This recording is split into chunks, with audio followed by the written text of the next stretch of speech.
There are many strange and bizarre traditions around the world, and while some of them are simply foreign to us, others are definitely creepier than most and stand out because of their disturbing nature. So that's what we're going to be having a look at today. So here are 10 creepy rituals from around the world. Number 1. Mellified Man. Documents originating in 16th century China describe a ritual process known as mellification. This involves a person close to death volunteering their body in order to create a medicinal cure-all. The volunteer consumes nothing but honey for days, weeks, or however long it takes for them to begin excreting pure honey in all bodily fluids. Eventually, the person would die naturally from eating an entirely honey-based diet. Then, their corpse would be submerged in honey either in a jar or a coffin, and it would then be sealed. The body would then be left for up to a century, and then opened to reveal globular, candied human remains. This mixture would be sold and eaten as a remedy for a range of diseases and injuries. Although this practice can't be confirmed in modern times, Greek writers documented this practice, and the Chinese claimed its original practice to be from Arabia. Recently, many ancient bodies have been discovered mummified in honey, although it was not known if these bodies were intended for future cannibalistic healing. Number 2. Bathing in blood. For centuries, many historical figures have been known to bathe in the blood of other humans. Notably, Countess Elizabeth Bathory was a Hungarian noblewoman known for this practice. She was referred to as the Blood Countess and Countess Dracula. In 1560, she was born into the wealth and privilege of the Bathory family. She was known to suffer from fits, and a historian suspected that a neurological disorder was to blame. After her marriage, her husband was often away at war, and she was left alone to manage the household and properties with her children. It was rumored that she had learned black magic from her Satan-worshipping alchemist uncle and a thirst for sadomasochism from her aunt. After her husband's death and years of rumors and accusations, Bathory was finally charged for her crimes. Upon arrival to her home, a recently murdered woman was discovered along with 2 other living victims suffering from wounds caused by physical torture. It was discovered that she may have tortured and murdered up to 650 local village women, although she was only charged with 80. Witnesses testified that Bathory both drank and bathed in blood of these young women to preserve her youth. This practice of bathing in blood is actually common in historic writings, and has been documented as recently as 1834 in the case of Delphine LaLaurie of New Orleans, who tortured and bathed in the blood of her slaves. Number 3. Self-mummification. Self-mummification is a religious practice by Buddhist monks that requires intense preparation and ultimately results in a preserved and uncorrupted corpse. The practice is not seen as death, but rather of transcendence. It is believed that the bodies will awaken after 1 billion years to hail the return of Buddha and assist in the ascendance of humankind. This process begins with a specialized diet over 3,000 days. This diet is composed of eating nuts, pine needles, tree bark, and sap. It is believed that the toxins and preserving ingredients of this diet are what contribute to the successful mummification, as their combination resembles that of a formaldehyde, and the toxins may prevent pests and animals from consuming the remaining tissue. After consuming this diet, the monk seals himself in a tomb while alive with only a crack to allow air in, and he prays until his death. A bell is tied to him and he rings it periodically as proof that he is still alive. Once the bell stops ringing, the tomb is sealed for 3 years and is reopened. If the monk is discovered to be preserved and without corruption or decay, then he is removed and worshipped. Lack of decay is also seen as a miracle in other religions, including Christianity, where they too display and pray to bodies that do not decay naturally. Despite this practice being made illegal in 1877 in Japan, it continued on. While only 28 monks have been confirmed to succeed, this practice goes back thousands of years in both China and India. You can visit these mummified monks in their shrines today in Japan. Number 4. The Aghori cannibal monks of India. The Aghori are a group of Hindu sadhus who worship Shiva, or the female manifestation of Kali, the goddess of death. Their practices go against traditional Hinduism, as they engage in all that is taboo.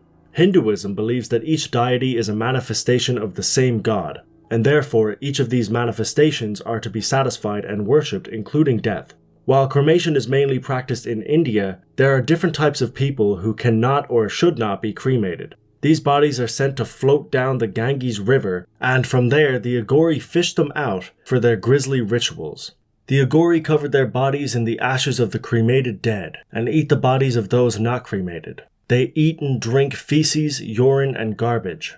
They use the top of a human skull as a vessel for their food and drink, in imitation of Hindu deities who have been portrayed as doing the same. They believe that by focusing on God while doing all of these things transcends the filth that they are consuming. They are rumored to have sex on top of dead bodies and possibly even have sex with the corpses themselves. Little is known about this group because they often live in isolated areas and are shunned by other Hindus and locals. Despite this, they are believed to have knowledge of the secrets of healing any known disease today. This group remains practicing to this day and have become a target of appeal in the new trend known as dark tourism. Number 5. Tibetan Sky Burials. Sky burials have been practiced by many cultures over thousands of years, but is practiced by few groups today. The tradition continues in Tibet, and some reasons for this are a lack of trees for cremation because of the high altitude and permafrost, which freezes the soil and prevents burial. This process is done with extreme reverence care.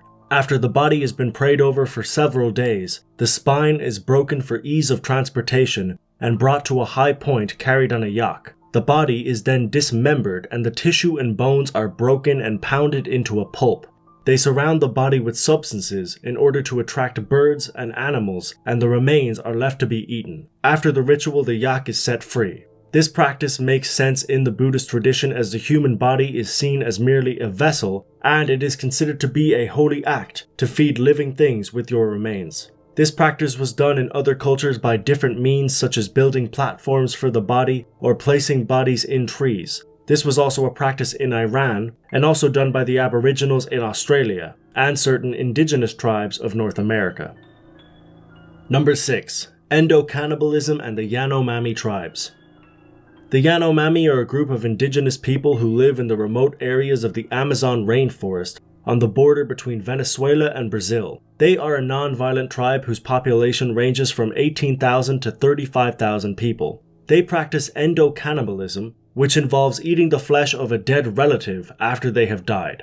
When somebody dies, the whole village gathers for a ceremony and cry while singing songs. They then burn the remains, and once these remains are burnt, what is left is then mashed and cooked with bananas and eaten by the entire tribe. This is an important ritual that ensures that the soul of the individual is absorbed by the entire tribe and continues to live on. If this ritual is not done, then it is believed that the dead will be trapped forever between this world and the next. To the Yanomami, it is a tragedy if a loved one or family member dies in the forest and their body cannot be found and eaten. If tribesmen are enemies, they will threaten to not eat each other if one dies. This shows that the ritual is highly important to them, and if anything, not eating the dead is what is scary and taboo.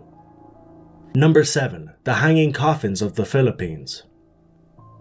While the hanging coffins burial ritual is practiced by several countries including China and Indonesia, this section will detail the tradition in the Philippines. The Igorot tribe of the Philippines is one of the few remaining groups that conduct this ritual, as Christian influence has changed burial rites in the region. Prior to the coffin burial, the deceased is placed in a wooden death chair at the front door of a residence, tied with vines and covered with a blanket.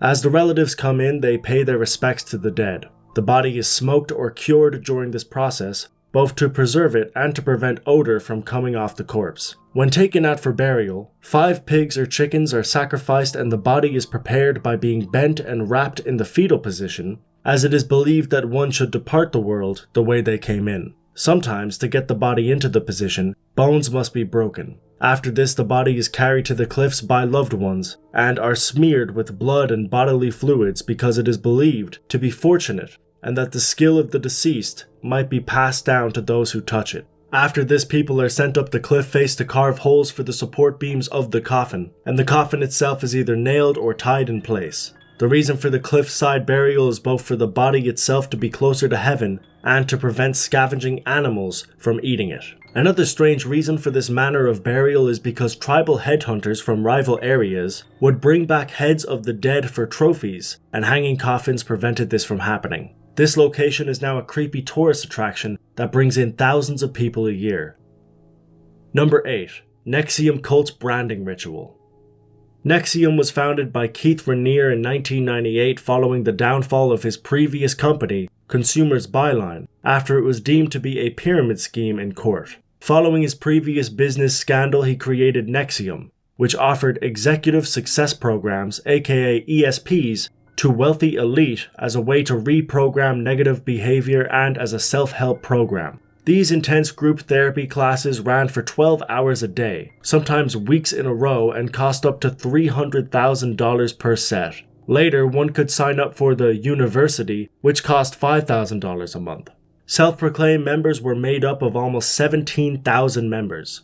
This program of paid-for classes resembles the fundamental practices of Scientology, although it consists of a structure of people whose sole purpose is to recruit new members, which is reminiscent to Raniere's previous pyramid scheme. The strange thing about NXIVM is the large number of wealthy and famous people who have taken these classes, including Sheila Johnson, Anna Christina Fox, Richard Branson, and Grace Park, just to name a few. Members of the group must call Raniere Vanguard and believe him to be an evolved being. Later details emerged regarding an inner circle of women that served closely with Raniere. To join this group, women were forced to turn over nude photos of themselves or incriminating confessions as collateral to prevent them from leaving. Following this, new recruits were in a slave-master relationship with whomever brought them into the group, including Raniere himself, along with Alison Mack, who was seen to be second in command. After joining the group, the women were strapped naked and blindfolded to a table, and a symbol of the group was branded onto their pelvic region, and they were given no anesthetic or painkillers. The strange symbol, which looked like a hieroglyphic, was later revealed to be the combined initials of Keith Raniere and Alison Mack, much to the horror of ex-members.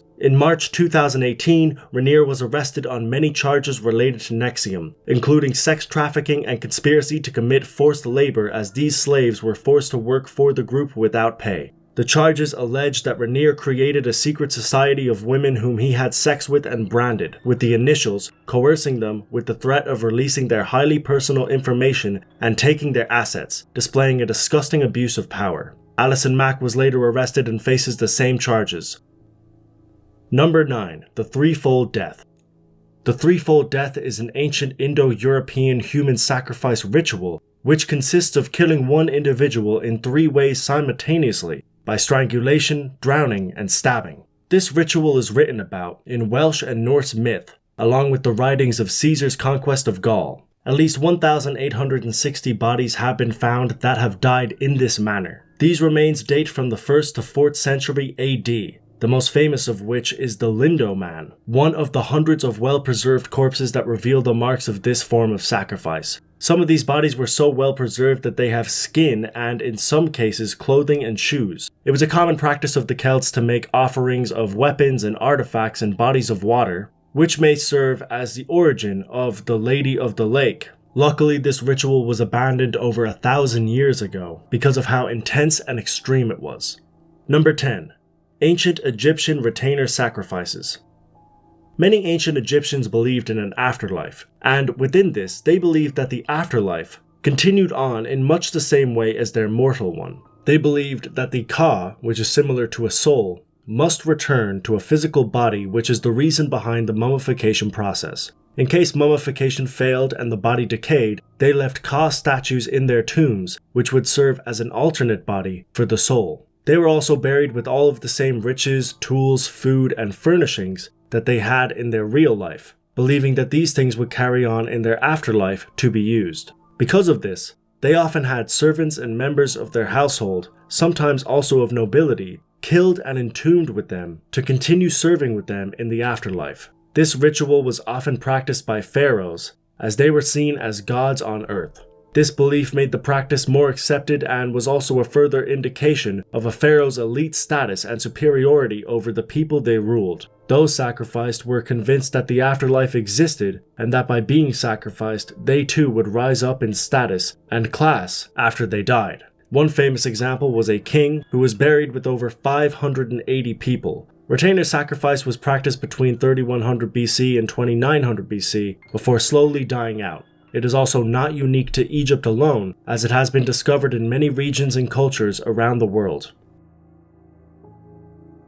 And that's it for this video. Thanks a million for watching. If you enjoyed, don't forget to hit that like button. I try and upload a similar creepy list every single week, so if you want to subscribe for that, you can. I'll leave a link down below to all of the footage used, music, and sources if you want to check that out, along with my social medias, Instagram, Facebook, and Twitter, all of which are DeBerk321. But like I said, that's all for now. As always, until next time.